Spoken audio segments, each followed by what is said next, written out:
This video will cover tanks created and serviced from the end of World War II to 2008 based on vehicles we have in Tanktastic.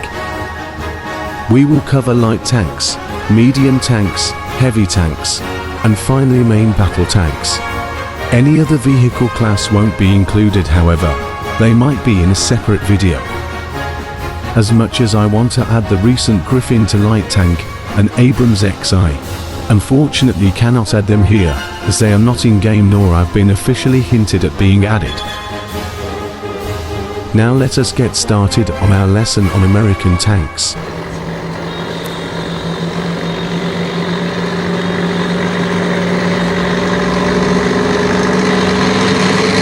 The M4 Sherman tank, named after the esteemed American Civil War General William T. Sherman, the last version of the Sherman the U.S. Army would use. Also known as the ECA, it mounted a 76mm gun to deal with armored threats it encountered in the field. Further difference to previous Sherman variants would include an improvement in armor and chassis. The M4 would be given a new horizontal volute suspension system, or HVSS, to better improve ground performance for whatever terrain it encountered. The EC-8 would see action to the end of the Second World War, primarily in the European theater, but would also go alongside the United States into the Korean War. Service only ending in 1957, but that was only for the U.S. Plenty of other countries would long use the Sherman into the Cold War.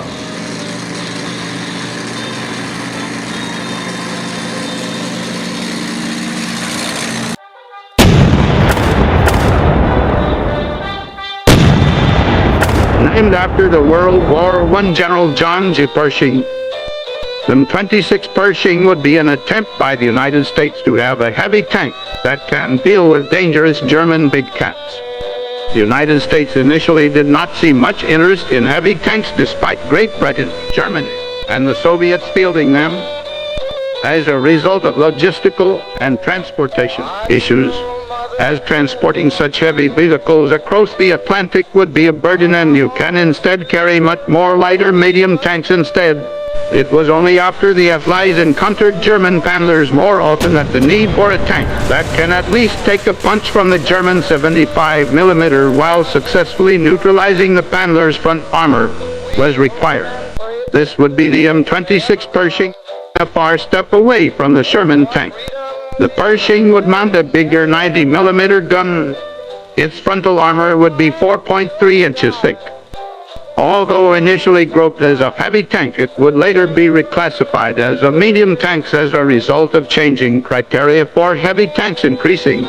Unfortunately for it though, it was serviced too late into 1944 to see much action in Europe, but would instead primarily be more known for its use during the Korean War, where it would prove formidable against the North Korean and Chinese T-34-85. Although the M26 was an improvement over the Sherman, it still had a lot to be desired.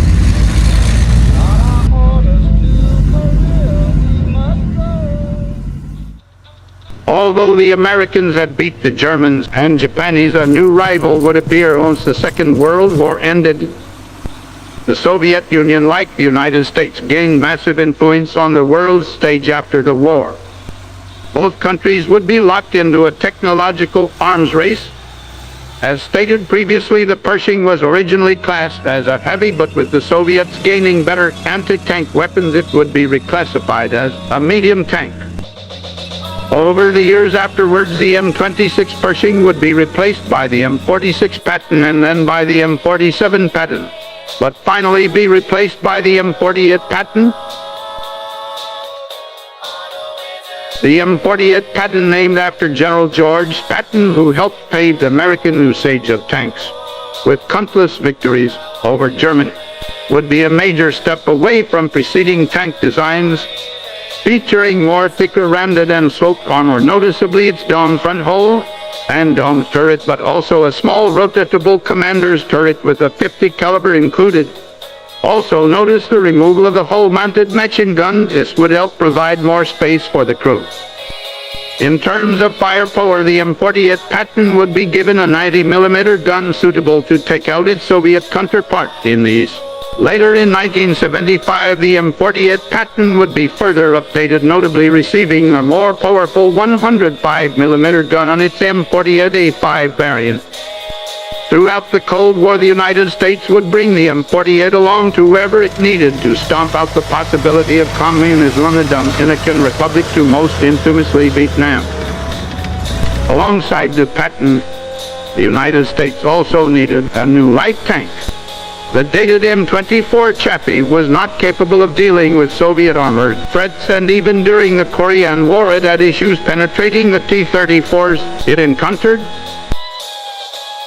The United States would seek to replace the M24 with a light tank with a more powerful gun that also could be airdroppable. That would come into the form of the M41 Walker Bulldog, named after General Walton Harris Walker, who was the first commander of the 8th Army in Korea, who tragically died in a jeep accident. The Bulldog would be given a 90mm gun like that of the Patton, but would retain similar armor like that of the Chaffee, which would be around 1 inch of armor, or 25.4mm thickness at most, though the angled frontal upper glacis plate would be 1.25 inches. The Bulldog would be rushed to Korea still under the designation of the T-41 before it would be properly tested, as the Chaffee would encounter more dangerous T-34s.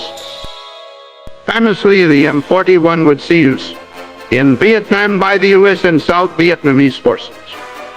It would prove much better than the Patton in dealing with the tropical terrain of the country due to its speed and light armor, though its armor was also a detriment, as it could not withstand RPG ambushes well.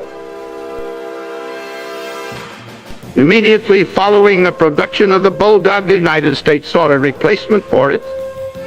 That would be the T92 light tank, one of the more other US tank designs. It cut down on much weight, making it easier to airdrop. Noticeably, its profile was much lower than the light tanks before it, making its recon duties much safer, as it is harder to detect. The engine was mounted in the front and the armor sloped at a great angle, vastly improving crew survivability. Its turret was given to rotatable cupolas for the gunner and commander, with 30 calibers in them. Gun-wise, it had a 76mm like on the Bulldog. However, despite its innovative design, it could not do one thing: swim. The United States found that the Soviet Union were working on an amphibious light tank, that being the PT-76. The United States attempted to see if the T-92 was capable of being amphibious, but it was not feasible. The 76mm gun was also deemed inadequate as well. Despite the T-92 slated to enter full-scale production in 1962, it was cancelled as a result of new criteria. A new light tank would need to be created to implement these new requirements. Meanwhile, for medium tanks, the United States sought a replacement for the M48 Patton. This would be the T95 program, which led to the T95E1 tank, which would feature a two-plane stabilized, smooth-barreled 90mm gun on a recoil system mount. Some may argue that this would be the first ever main battle tank, but the T95 program would unfortunately be cancelled, as its engine power and smoothbore cannon's accuracy were deemed insufficient, showing no real improvements over the already consistent modifications the M48 Patton would receive.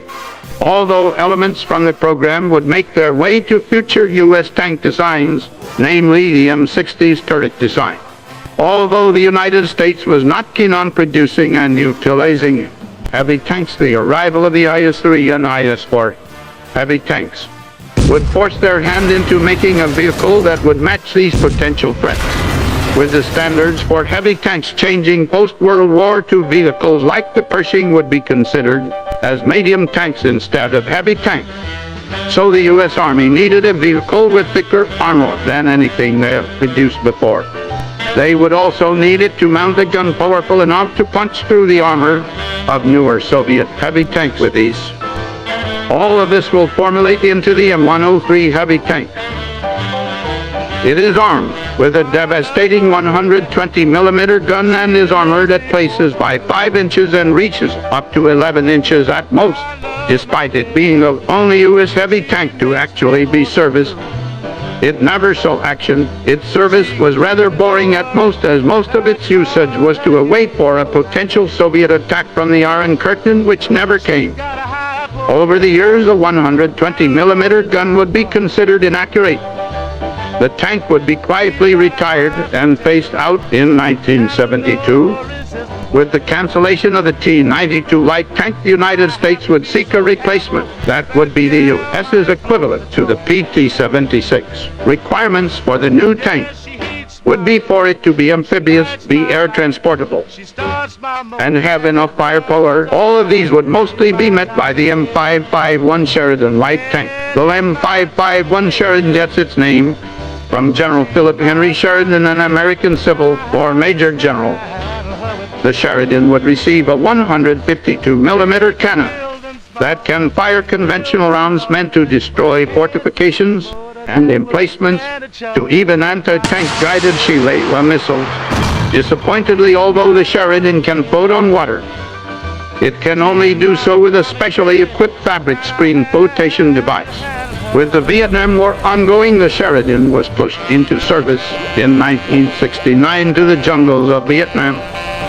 Although light tanks were favored by this terrain, the problem the Sheridan had would rear his ugly head here. The Sheridan's already light armor made it more vulnerable to landmines and anti-tank weapons.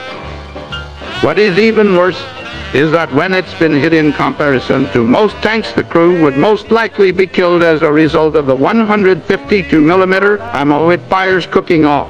The Shillelagh missile would not see much use, or see any at all, in Vietnam, as a result of the little to no presence of enemy armored vehicles. Only its standard 152 mm ammunition would be used, which would come to great effect against North Vietnamese positions and fortifications. Based on its performance during the Vietnam War, improvements would be made after the war. In 1989, the M551 would again see action in Operation Just Cause, the American invasion of Panama, where most notably it would be the first and only time the Sheridan was actually airdropped and parachuted into a combat zone during Desert Shield and Desert Storm. It would actually see combat against Soviet tank designs ranging from the T-55 to even the Iraqi-made T-72s, where it was the first time it used its Shillelagh missiles against an opponent. Afterwards, it would mainly be relegated to be a training vehicle at home in the United States, often being mocked up as a Russian tank due to appearance, until it was officially retired in 2004. In 1956, during the Hungarian Revolution, a T-54A would be driven by protesters onto the British Embassy gardens and would be captured by NATO. Upon testing, NATO were astonished to find that their standard tank guns at the time, the British 20-pounder and the American 90 mm, could not reliably penetrate the T-54A. Afterwards, many NATO countries scrambled to develop a gun powerful enough to deal with the T-54A and potentially other such future Soviet tanks. What the British came up with was the Royal Ordnance L7 gun, or the 105 mm gun, which would be a mainstay gun for all NATO countries and other nations. Using what they learned from the T95A1 and the M48A3, military engineers combined them with the 105 mm gun to create the M60 main battle tank, the first true main battle tank the United States would field. The M60 was essentially a direct evolution from the M48 Patton, even carrying some issues the M48 had over to it. Of course, there would be major differences. Though despite being occasionally called the M60 Patton, it never was officially given the name Patton, only being referred to as the M60 officially. Armor-wise, it would be improved to 6 inches at the front in comparison to the 4.3 inches its predecessor had.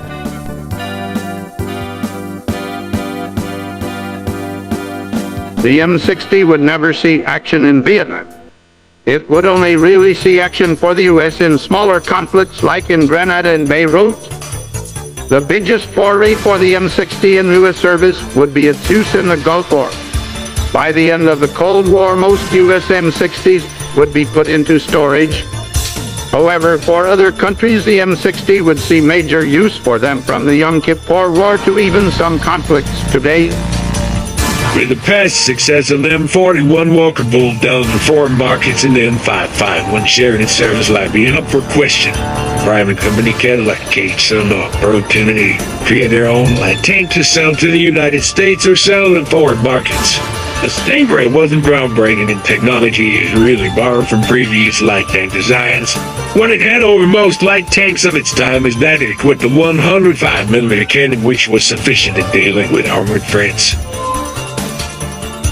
Despite this, the United States would not be interested in the Stingray. In foreign markets, the only country that was interested in them was Thailand. Luckily for the Stingray, it would still be continually used by the Royal Army. In 1965, new intelligence on the Soviets would reveal that they were producing the main battle tank, which would turn out to be T-64. In response, the United States would team up with West Germany to develop a supposed super tank project. The new tank would feature many advanced features, including a hydraulic suspension, greatly reducing its profile and giving it better downward gun depression. 150mm gun launcher capable of firing shell laser missiles, and oddly the whole crew would be housed inside the turret, including the driver. This new project would be referred to as the MBT-70 by the Americans and KPD-70 by the West Germans. The downfall of the project came as a result of design disagreements between Germany and the United States, and as a result of going over budget. This would lead to both countries splitting off from the project. Both countries that would still work on their version of the BT or KPC-70, but ultimately would eventually cancel work on them in the end. But work on both projects would help influence future main battle tank designs for both countries. This made the M1 Abrams for the Americans and the Leopard 2 for the Germans. But before we continue the story of American main battle tanks, how about we return to the story of American light tanks? In 1985, with the already questionable performance Sheridan becoming obsolete, the United States needed another air-droppable light tank. This would formulate to the Airborne Gun System Program, or AGS. The company FMC Corporation would join the program with their new light tank known as the M8, the Made AGS, or the M8 Buford. The M8 would mount a 105mm with a 12-round unloader, which has a fire rate of 12 rounds per minute. It also has a fire control system similar to that of the Abrams. In terms of armor, its base armor is a mix between aluminum and steel armor, specifically 5083 aluminum alloy. Additionally, your armor can also be applied for better protection. It can defend against 30mm armor piercing projectiles, but the main point of the tank is to support infantry but not directly deal with opposing main battle tanks. In 1985, the prototype XM8 would be created. The XM8 would eventually win the AGS program, being renamed to just the name 8. Unfortunately, the Armored Gun System program would be cancelled in 1996. Despite this, the M8 would still be proposed to other customers and still even to the United States in their other programs under other names. One of these other programs would call for a light armored vehicle or tank in the 2000s, to which the M8 would join, but the M8 would lose to the M11.8 Striker, or known as the Lab 3 at the time. In 2015, an updated version of the M8 would be made by BAE, but would lose out to the United States, finally choosing their light tank, the Griffin the light tank. Possibly ending the M8's chances of ever being a light tank fielded by the U.S. With the cancellation of the MBT-70 in 1970, funds and development would be relocated to the new project under the designation XM815, later renamed to the XM1. This new tank would be named after General Creighton Abrams, veteran of the Korean and Vietnam War. The new tank would not push too far in advanced technologies as the MBT-70 had, as a result of not going too far over budget. The companies were chosen, specifically General Motors and Chrysler, as well as a German Leopard 2, to compete against each other in order to be chosen as the United States in the main battle tank. And Chrysler, one out of their design, would become the base model of what future versions of the Abrams would be based on. Initially, the first Abrams model, the M1, would be given a 105mm, but the next version, the M1A1, would change that, giving it the L40 for 120mm gun. The M1A1 would also introduce a new type of armor, depleted uranium armor, which ended like explosive reactive armor. To this day, the secrets of depleted uranium armor have not been disclosed, and export versions of the Abrams also lack the armor. In 1991, M1 and M1A1 would be tested in action during the Persian Gulf War, where it proved to be superior than the Iraqi T92s, T62s, and T95s. Modern technology given to the Abrams as a result also gave them the upper hand, as the crew was able to operate in the night and through the Arabian sandstorms allowing the Abrams to get the drop onto the enemy first. This would lead to very few losses of Abrams through the entire war, with having 9 destroyed through friendly fire or 2 destroyed by American forces to prevent capture. Later in 1990, the U.S. sought to improve the Abrams further, which would bring about the M1A2, which appearance-wise was similar to the M1A1, but the M1A2 did indeed have major changes to it. Currently, the M1A2 would receive a redesigned commander's weapon station as well as independent thermal viewer for the commander on the left side of the turret. And earlier it was where the 82 would have significant changes.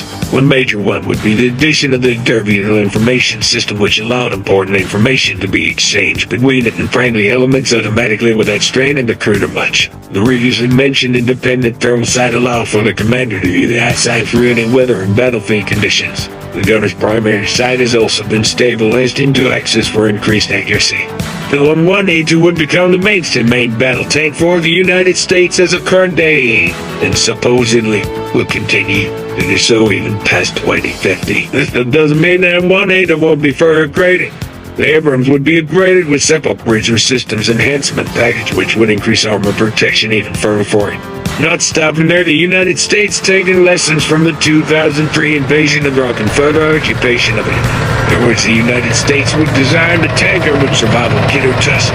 The United States feared the Abrams would be vulnerable in urban environments from anti-tank weapon attacks to the sides, rear, and even above it from nearby tall buildings. Would design the tusk to address this. The first tusk kit would include the addition of adding explosive reactive armor, slight armor, in addition to shielding around the commanders and loaders' weapon stations. The tusk would also be given a 360-degree camera for the commander as well as a phone to be used by nearby infantry to communicate with the tank. The tusk packages would still continue to be approved. As of late, the current version would be the Tusk 2. Our interest in continually upgrading the M1A2 Abrams itself also seems to be put into question, as General Dynamics introduced the Abrams X quite recently to the making of this video.